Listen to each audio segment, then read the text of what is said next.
Hi there. Hope you are staying safe and sound. This is Anas Ali from Concept English Plus, जहाँ पे होती है learning and retaining through desi method. Welcome to the concept building session. और आज के session में we are gonna study the concept of tense. Tense क्या होता है? हमारे देश में जब भी बच्चों को इंग्लिश पढ़ाई जाती है, सिखाई जाती है, तो टेंस ही से शुरू हम लोग करते हैं या करवाते हैं. लेकिन टेंस के कॉन्सेप्ट में कुछ मिसकंसेप्शन है, इन्हीं को क्लैरिफाई करने की कोशिश करेंगे. ये तो रवायती अंदाज में टेंस का आइडेंटिफिकेशन जब हम बताते हैं बच्चों को, तो वो जो रवायती तौर पर बताते हैं वो तीता तीते, गा गी गे, चुका चुकी चुके वगैरह वाला कंसेप्ट देते हैं. और इसी से लगभग मोर देन 95% जो है वो काम चलाया जाता है. तो एक तो ये कंसेप्ट जो है, ये मिसकंसेप्शन है जो बच्चों को टेंस समझने में प्रॉब्लम क्रिएट करता है. नंबर 1. नंबर 2, जो दूसरा पॉइंट है कि हमारे यहाँ सेंटेंस से टेंस को रिलेट किया जाता है. सेंटेंस और टेंस के कंसेप्ट को कंफ्यूज कर लिया जाता है. तो इससे अभी बच्चों को टेंस का कंसेप्ट समझने में दुश्वारी पेश आती है. और फिर तीसरा कंसेप्ट जो है हमारे यहाँ जो रवायती अंदाज में चलता है, वो ये बताया जाता है कि V1, V2, V3, V4, V5, और इसी से टेंस की पहचान करवाई जाती है. और जब टेंस को डिफाइन करने के ज़ुमरे में ये वाले कॉन्सेप्ट आते हैं, अपने अपने कॉन्टेक्स्ट में ये तमाम बातें दुरुस्त भी हो सकती हैं. लेकिन जब कभी कभार बच्चों से पूछा जाता है कि टेंस को डिफाइन करें, तो बच्चे बगले झांकने लगते हैं.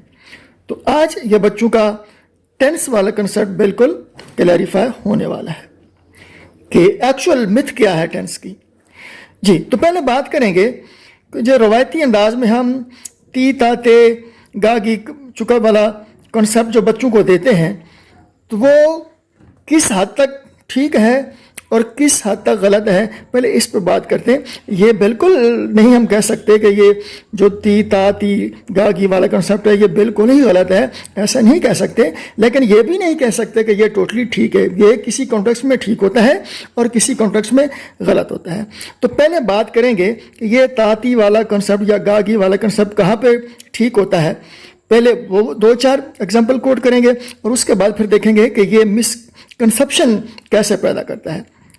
जी, तो एक और पॉइंट की बात कि इन एग्जाम्पल में जितनी भी वर्डिंग हम इस्तेमाल करेंगे ये ताती गागी वाले कंसेप्ट को क्लैरिफाई करने के लिए, तो इसमें जो कोटेशन दी जा रही हैं वो सभी बानो कुदसिया के वर्क से डिराइव की गई हैं.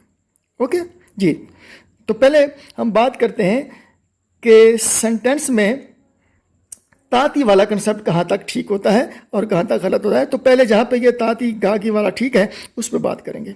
ओके जी, for example present indefinite tense की पहचान करने या करवाने में हम ताती वाला जो कंसेप्ट देते हैं उस पर बात करते हैं. नंबर 1, अगर इज़्ज़त और लिहाज चला जाए तो मोहब्बत भी चली जाती है.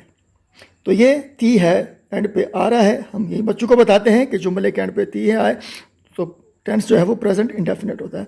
ये बात ठीक होगी. नंबर 1. नंबर 2, जब औरत आंसू बहाती है तो रफ्ता रफ्ता उसकी आंखों से आपकी मोहब्बत भी बह जाती है. जिस दिन सब्र आ गया आंसू ख़त्म तो मोहब्बत ख़त्म. तो ये एक कंपाउंड सेंटेंस है जिसमें एक से ज़्यादा सेंटेंस हैं. तो पहले वाला जो सेंटेंस है वो ख़त्म हो रहा है, आपकी मोहब्बत बह जाती है. ती है आ गया है, तो ये कंसेप्ट क्लियर होगा कि ये प्रेजेंट इंडेफिनिट टेंस का ही है. ओके, थर्ड और एग्जांपल ले लेते हैं. इज़्ज़त तो सबको ही चाहिए लेकिन लोग वापस देना भूल जाते हैं. इज़्ज़त तो सबको ही चाहिए लेकिन लोग वापस देना भूल जाते हैं.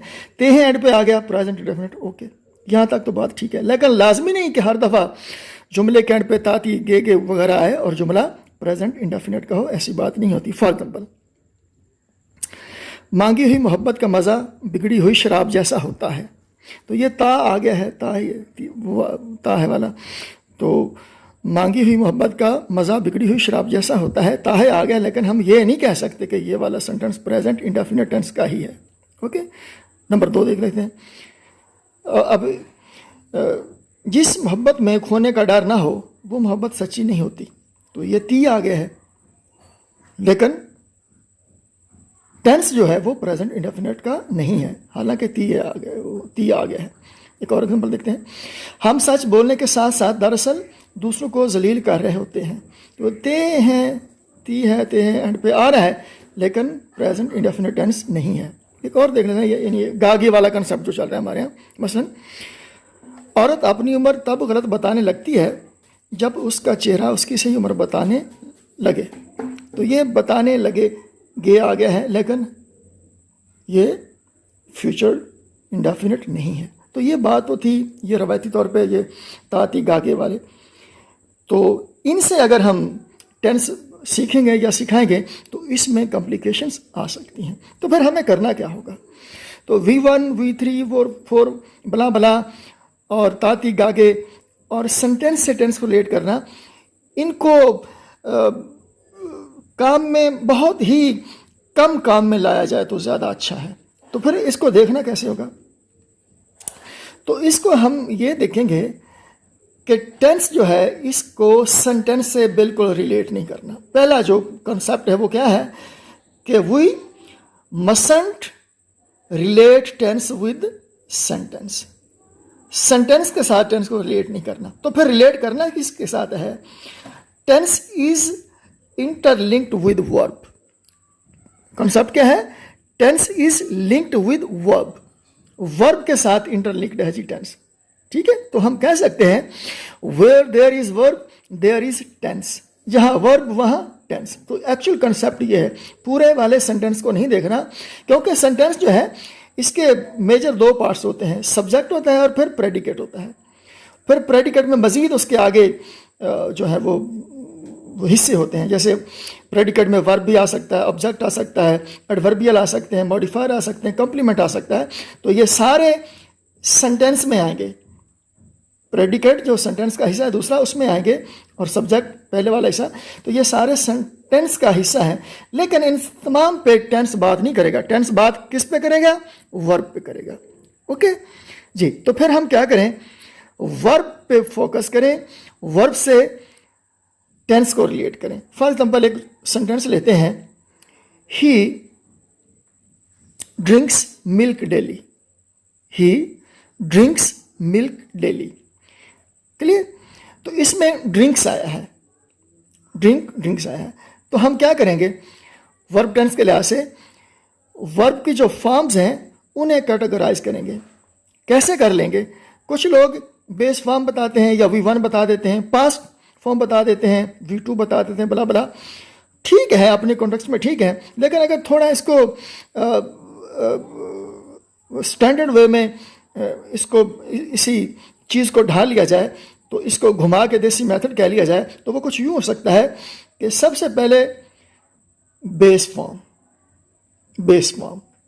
जिसे वर्ब की पहली फॉर्म कह लें या बेस फॉर्म कह लें। जैसे ही ड्रिंक्स मिल्क डेली में ड्रिंक्स जो है ये बेस फॉर्म नहीं है। ड्रिंक बेस फॉर्म है, ड्रिंक्स क्या है? ये सिंगुलर फॉर्म है। तो हम क्या करेंगे? पहले बेस फॉर्म को देखेंगे, फिर सिंगुलर फॉर्म को देखेंगे, जो कि ड्रिंक की ड्रिंक्स वो बनी है। ही ड्रिंक्स मिल्क डेली में ड्रिंक्स जो है ये सिंगुलर फॉर्म है। तो सिंगुलर फॉर्म क्यों इस्तेमाल होती है? ये ग्रामर का बड़ा वेल रेप्यूटेड, वेल रिकॉग्नाइज्ड असूल है कि अगर सब्जेक्ट सिंगुलर है तो वर्ब सिंगुलर, अगर सब्जेक्ट प्लूरल है तो वर्ब भी प्लूरल आएगा। तो चूंकि ही ड्रिंक्स मिल्क डेली में सब्जेक्ट हमारा ही सिंगुलर है, इसलिए ड्रिंक्स जो है वो सिंगुलर वर्ब आया है। ओके जी, नंबर 1 क्या है? Base form. ये कब इस्तेमाल करते हैं? या सिंगुलर फॉर्म ये कब इस्तेमाल करते हैं? ये हम तब इस्तेमाल करते हैं, इसमें कॉन्सेप्ट ये है कि जब कोई काम अक्सर हो रहा हो, लगातार हो रहा हो, तो फिर हम बेस फॉर्म में इस्तेमाल करते हैं या सिंगुलर फॉर्म में इस्तेमाल करते हैं। फिर ताती वाले चक्कर में नहीं पड़ते हैं। ओके, नंबर 2 होगा जी पास्ट फॉर्म। पास्ट फॉर्म कब इस्तेमाल होती है जी? जब कोई काम पास्ट में हो गया हो जिसे अब हम ना कर रहे हों। ठीक है जी, तो ये वो अलिफ छोटी या वाला कंसेप्ट, इससे भी वो बचा जा सकता है अगर ये कॉन्सेप्ट ज़हन में रख लिया जाए कि सेकंड फॉर्म यानी पास्ट फॉर्म जो है वो कब इस्तेमाल होनी है, यानी गुजरे हुए काम के लिए जो अब नहीं हो रहा। नंबर थर्ड है जी पास्ट पार्टिसिपल, जिसे V3 कह लें या वर्ब की थर्ड फॉर्म कह लें। ये कब इस्तेमाल होती है जी? इसमें कॉन्सेप्ट क्या है, जब कोई काम पूरा हो चुका हो, मुकम्मल हो चुका हो, तो तब हम पास्ट पार्टिसिपल इस्तेमाल करते हैं। यानी ये चुका चुकी वाला जो है, इस कंसेप्ट को भी थोड़ा वो अवॉइड कर सकते हैं। सिर्फ ये कंसेप्ट ज़हन में हो कि अगर कोई काम मुकम्मल हो चुका है, पूरा हो चुका है, तो हम क्या इस्तेमाल करेंगे, कौन सी वर्ब की फॉर्म इस्तेमाल करेंगे, थर्ड फॉर्म इस्तेमाल करेंगे। नंबर फोर पे क्या आएगा जी, जिसे V4 भी कुछ लोग कहते हैं या V5 भी कुछ लोग कहते होंगे, लेकिन इसको अगर हम रख लें नंबर 5 वाली जो है प्रोग्रेसिव फॉर्म, यानी वर्ब की ING वाली फॉर्म, या V4 कह लें, ये कॉन्टेक्स्ट से जुड़ी हो सकती है, V5 भी हो सकती है, V4 भी हो सकती है। ये सेंस देखना होगा कि हम V1, V2, V3, V4, V5 किसको कह रहे हैं। ओके, एनीवेज, बहरहाल हमने क्या कॉन्सेप्ट क्या है वो बनाया है कि प्रोग्रेसिव फॉर्म, वर्ब की प्रोग्रेसिव फॉर्म कब इस्तेमाल होगी, जब कोई काम कंटिन्यूटी में होगा, जब कोई काम जारी सारी होगा, तो उसमें हम वर्ब की प्रोग्रेसिव फॉर्म इस्तेमाल करेंगे, जो कि वर्ब की ING वाली फॉर्म भी कह सकते हैं, बल्कि कहा जाता है। क्लियर? तो ये हम देख रहे हैं कि टेंस जो है वो वर्ब से लिंक्ड है। वर्ब फॉर्म्स जो हैं, base, singular, past, participle, progressive, इन पे बात कर रहा है टेंस। वो चुका है, गागी, ताती वाले वो कंसेप्ट थोड़ा हम उन पे बात नहीं करेंगे, क्योंकि इससे बच्चों को थोड़ी दिक्कत होती है जी। तो फिर हमें करना क्या होगा, यही जो वर्ब की फॉर्म्स हैं, इनको फिर कुछ वर्ब जो हैं वो हेल्प करती हैं, क्योंकि हमारे देश में हम जो है वो रवायती तौर पे यही हम पढ़ते सुनते हैं कि 12 टेंसेस होते हैं। तो 12 टेंसेस जो हैं, गो के इस पे लिंग्विस्ट जो है वो साइन ऑफ इंटरोगेशन रखते हैं। बहरहाल हम इसको देसी मेथड में यूं ही कहेंगे कि 12 टेंसेस होते हैं, और इन 12 टेंसेस में यही वर्ब की जो है वो base form, singular form, past form, past participle form, progressive form इस्तेमाल होती है। लेकिन इन 12 टेंसेस में 12 मुख्तलिफ किस्म के हेल्पिंग वर्ब इस्तेमाल होंगे, और उन हेल्पिंग वर्ब की मदद से ही इन मेन वर्ब के मीनिंग जो है वो डिटरमिन हो सकेंगे। क्लियर जी? लिहाजा किस टेंस में कौन सा हेल्पिंग वर्ब इस्तेमाल होना है, कौन सा मेन वर्ब इस्तेमाल होना है, इसका तयन, इसका फैसला टेंस करता है। जो ताती तूते वाले, जो गागी वाला है कंसेप्ट, ये जो है इसको डिस्करेज होना चाहिए, ताकि हमारे देश के बच्चों को टेंस को लेके कोई कन्फ्यूजन बाकी ना रहे। उम्मीद है आपको हमारी आज की एफर्ट पसंद आई होगी। अगर पसंद आई हो तो लाइक करें, शेयर करें, सब्सक्राइब करें। अगले ट्यूटोरियल में जब मिलते हैं, एक दूसरे का ख्याल रखेंगे। Thanks for watching us, good luck.